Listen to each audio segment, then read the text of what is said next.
ഈ വർഷത്തെ ദേശീയ ചലച്ചിത്ര പുരസ്കാരത്തിൽ രൂക്ഷമായി പ്രതികരിച്ച് മലയാളത്തിന്റെ സ്വന്തം ഊർവശി. ഉള്ളൊഴുക്ക് എന്ന സിനിമയിലെ മികച്ച പ്രകടനത്തിന് മികച്ച സഹനടിക്കുള്ള പുരസ്കാരമാണ് ഊർവശിക്ക് ലഭിച്ചത്.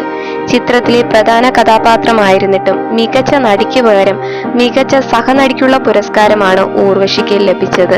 ഇതിന്റെ യുക്തി തനിക്ക് മനസ്സിലായില്ലെന്നും അവാർഡ് നിർണയിക്കുന്നതിനുള്ള മാനദണ്ഡങ്ങൾ എന്താണെന്ന് വ്യക്തമാക്കണമെന്നും ഊർവശി പറഞ്ഞു.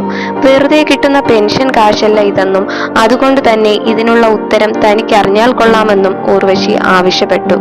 എല്ലാവർക്കും തോന്നിയ സംശയം വളരെ ധൈര്യത്തോടെയാണ് ഊർവശി ചോദിച്ചത്.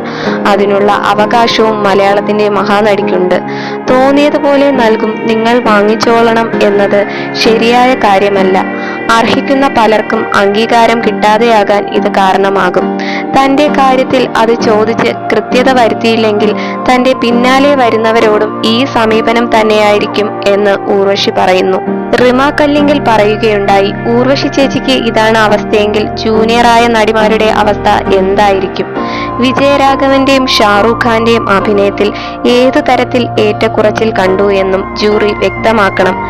ജവാനിലെ അഭിനയത്തിന് ഷാറൂഖ് എങ്ങനെ മികച്ച നടനായെന്നും വിജയരാഘവൻ എങ്ങനെ സഹനടനായെന്നും വ്യക്തമാക്കേണ്ടതുണ്ട്. മലയാള സിനിമാ ലോകത്ത് ചെറിയ ബഡ്ജറ്റിൽ ഇത്തരത്തിലൊരു സിനിമയിൽ മികച്ച പ്രകടനം കാഴ്ചവെച്ചിട്ട് പ്രത്യേക ജൂറി പരാമർശം എങ്കിലും വിജയരാഘവന് കൊടുക്കാമായിരുന്നു. ആടുജീവിതം എന്ന ഓസ്കാർ ലെവൽ ചിത്രം പരാമർശിക്കപ്പെടാതെ പോയതാണ് മറ്റൊരു ഞെട്ടിക്കുന്ന കാര്യം.